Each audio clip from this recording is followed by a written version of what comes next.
మీ కుటుంబ శాంతి, ఆరోగ్యం, ఆర్థిక అభివృద్ధి కోసం రుద్రాక్ష మహాపూజలో తప్పక పాల్గొనండి. ఇప్పుడే నమోదు చేసుకోండి. నమస్తే మధు గారు. నమస్తే అండి. సో మధు, అందరూ పిల్లలు, స్కూల్కి వెళ్ళే పిల్లలు కానీ కాలేజ్కి వెళ్ళే స్టూడెంట్స్ కానీ అందరూ ఎదురు చూసేది వేసవి సెలవులు, సమ్మర్ హాలిడేస్. మామూలుగా అంటూ ఉంటారు, బాబాయ్ ఒక్క రోజు సెలవు ఇస్తేనే ఈ పిల్లల్ని పట్టుకోలేకపోతున్నాం ఇంట్లో, ఎప్పుడెప్పుడు స్కూల్ తెరుస్తారా, స్కూల్లో వెయ్యాలా అని చాలా మంది పేరెంట్స్ ఆలోచన ఉంటుంది. ఇంకో రకంగా చూసుకుంటే ఒకప్పుడు వేసవి సెలవులు అంటే చక్కగా ఆరు బయట ఆడుకునే వాళ్ళు, అంటే ఫిజికల్గా తెలియని ఎక్సర్సైజ్ వచ్చేసేది. ఇప్పుడేమైపోయిందంటే అందరూ మొబైల్లోనే ఉండిపోవడం. ఇంట్లో పెద్దవాళ్ళు అలాగే ఉంటున్నారు, పిల్లలకి స్కూల్ లేదు కదా, సో వండి పెట్టేది మెల్లగా వండి పెట్టచ్చు, బాక్సులు లేవు కదా అన్న వాళ్ళు కూడా ఉన్నారు. ఇక పిల్లలు వాళ్ళకు ఒక మొబైల్ ఇస్తే చాలు, ఇక వాళ్ళకి ప్రపంచంతో సంబంధమే లేదు. సో దీనివల్ల ఇన్ని రోజుల సెలవు, మినిమం ఒక 40 నుంచి 50 రోజుల సెలవులో పిల్లలకి అసలు ఆ హాలిడేస్లో ఒక ఫాదర్ కానీ మదర్ కానీ ఎలా వాళ్ళకి ఆ సెలవుల రోజులన్నీ ఒక మంచి హెల్దీ డేస్గా ఎలా ఇవ్వాలి? అవునండి, మామూలుగా 1 గంట 2 గంటల స్క్రీన్ టైమే చాలా ప్రమాదకరం అని మనం అంటున్నాం కదా. చాలా మనకి చెప్తున్నారు కూడా, ఇప్పుడున్న రీసెర్చెస్ కూడా అవే చెప్తున్నాయి, స్క్రీన్ టైం పెరిగిపోతుందని. 1 అవర్ 2 అవర్సే పెరిగిపోయిందని మనం అనుకుంటే, ఈ 50 డేస్లో ఎంత టైం తీసుకుంటున్నారు పిల్లలు, మార్నింగ్ నుంచి ఈవినింగ్ వరకు. ఇది వరకటి కాలంలో మీరు అన్నట్టు బయటకు వెళ్ళి ఆడుకోవడం వల్ల పిల్లల్లో మంచిగా లీడర్షిప్ క్వాలిటీస్ పెరిగి, రైట్. సో ఏ సిచ్యువేషన్ వచ్చినా ఓకే నేను హ్యాండిల్ చేయగలను అన్న ఆలోచన విధానం పెరిగేది. ఎమోషనల్గా స్టేబుల్గా ఉండేవాళ్ళు, అండ్ మైండ్ హ్యాండ్ కోఆర్డినేషన్ కూడా పెరిగేది ఆడే గేమ్స్ వల్ల. ఇప్పుడు ఎంతసేపు ఫోనే ఆడుతుంటే, ఫోనే చూస్తుంటే ఇక్కడ వస్తున్న పెయిన్ అంతా వాళ్ళకి ఈ ఫోన్ వల్ల ఇట్లా వంగి చూస్తున్న దానికి. కానీ ఇంత చిన్న ఏజ్లో ఎందుకు వచ్చింది, నీకు ఎందుకు వచ్చి ఉంటుంది, నీకేముండదు అని చెప్పి చాలామంది నెగ్లెక్ట్ చేస్తున్నారు పిల్లల్ని, చూపించట్లేదు. ఐ ప్రాబ్లమ్స్, విజన్ కూడా తగ్గిపోతుంది. అవును. సో నీకు ఎందుకు ఉంటుంది లేరా అని చెప్పి చూపించట్లేదు, వాళ్ళు పట్టించుకోవట్లేదు. దానివల్ల ఏమవుతుందంటే లాంగ్ రన్లో ఎక్కువ ప్రాబ్లం అయిన తర్వాత చూపించడం వల్ల లాస్ ఎక్కువ ఉంటుంది. సో ఈ 50 డేస్లో మీరు ఎక్కువ టైము స్క్రీన్కి పిల్లల్ని ఇవ్వకండి. మాకు ఆఫీసులు ఉంటాయి, డ్యూటీలు ఉంటాయి, వాళ్ళని ఎక్కడ పట్టించుకోమని మీరు అనుకుంటున్నారు. అలాంటప్పుడు ఏం చేశారంటే మంచిగా పెయింటింగ్ క్లాసెస్ ఉంటాయి, వాటికి పిల్లల్ని పంపించండి. మ్యూజిక్ క్లాసెస్ ఉంటాయి, డాన్స్ క్లాసెస్ పంపించండి. ఈ 50 డేస్ నేర్చుకుంటారుగా. అండ్ ఇంకొకటి, ఆడపిల్లలకి ముఖ్యంగా మనం నేర్పించాల్సింది కరాటీ. అది నేర్పించారనుకోండి, సెల్ఫ్ డిఫెన్స్. ఈ 50 డేస్లో మంచిగా మీ ఆడపాప రేపు పొద్దున ఏదైనా సమస్య వచ్చినప్పుడు ఫేస్ చేయగలిగే విధంగా ఒక మంచి స్కిల్ నేర్పించండి కదా. Painting, drawing, swimming. అంటే ఈ హాలిడేస్లో పాతకాలంలో పిల్లలకి స్విమ్మింగ్ నేర్పించేవాళ్ళు బావిలకి తీసుకెళ్ళి. ఇప్పుడు మనకి టౌన్లో సిటీలో ఉన్న వాళ్ళకి ఆ ఫెసిలిటీ లేదు, బట్ స్విమ్మింగ్ పూల్స్ ఉంటాయి కదా. ఈ 1 మంత్కి మీరు ఫీజు పే చేసేసి వాళ్ళని పంపించేస్తే స్విమ్మింగ్ నేర్చుకుంటారు, ఒక స్కిల్ నేర్చుకుంటారుగా పిల్లలు. అలా వాళ్ళని ఈ 50 డేస్ ఒక యాక్టివిటీకి ఎంగేజ్ చేయడానికి ప్రయత్నించండి. అది కాకుండా ఈ 50 డేస్లో మీకు ఒక 5 సండేస్ 6 సండేస్ వస్తాయి. ఖచ్చితంగా ఈ సండేస్లో పిల్లలతో మీరు ఉండండి. ఎందుకంటే మీరు మీ ఏజ్ వాళ్ళతో ఫ్రెండ్షిప్ చేస్తారు, చాలాసార్లు చేసుంటారు. అందరు మిమ్మల్ని మోసం చేసిన సిచ్యువేషన్స్ ఎక్కువ ఉంటాయి, బట్ మీ పిల్లలు మిమ్మల్ని ఎప్పటికీ మోసం చేయరు.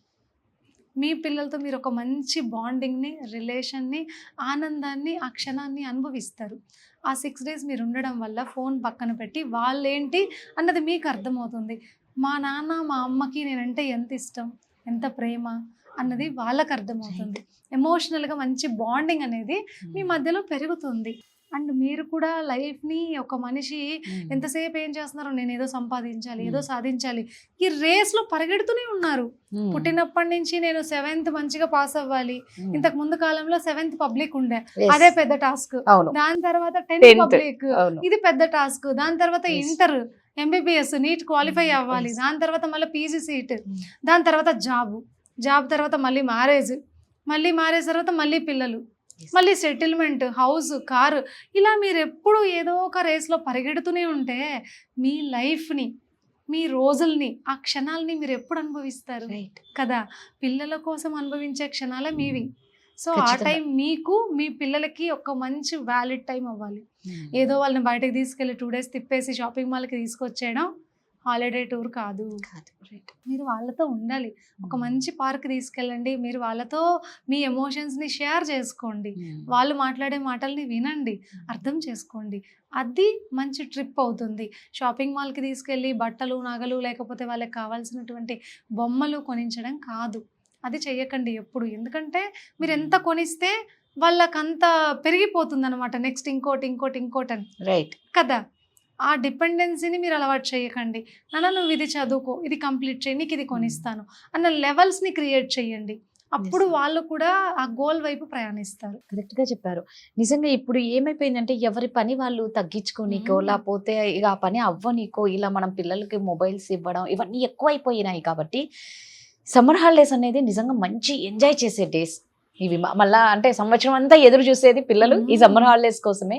సో మంచి మంచి వాటిల్లో పిల్లల్ని చక్కగా నేర్పించి వాళ్ళు హెల్దీగా ఉంటారు. సో ఈ సమ్మర్ హాలిడేస్ లోనే ఏమైపోతుందంటే లేట్ నైట్ చక్కగా పిల్లలు ఏమంటే స్కూల్ లేదు, అది పేరెంట్స్ అయినా అంతే పిల్లలైనా అంతే, అర్ధరాత్రుల వరకు తినడాలు, ఐస్ క్రీములు, కూల్ డ్రింక్స్, ముఖ్యంగా పిల్లల్ని ఇక్కడ కాపాడుకోవాల్సింది ఈ కూల్ డ్రింక్స్ అంటే ఇలాంటి కొన్ని పదార్థాల నుంచి పిల్లల్ని ఎలా స్ట్రిక్ట్ గా పెంచాలి. ఇప్పుడు మనకున్న సిచ్యువేషన్ లోనే ఇన్ని హెల్త్ ప్రాబ్లమ్స్ వస్తున్నాయి కదా. మన పిల్లలు పెద్దవాళ్ళు అయ్యేసరికి ఎన్ని వస్తాయి ఏమో అబ్బా తలుచుకుంటేనే కదా. భయం వేస్తుంది. మనం చేసిన మిస్టేక్స్ కే మనం ఇన్ని అనుభవిస్తున్నాము.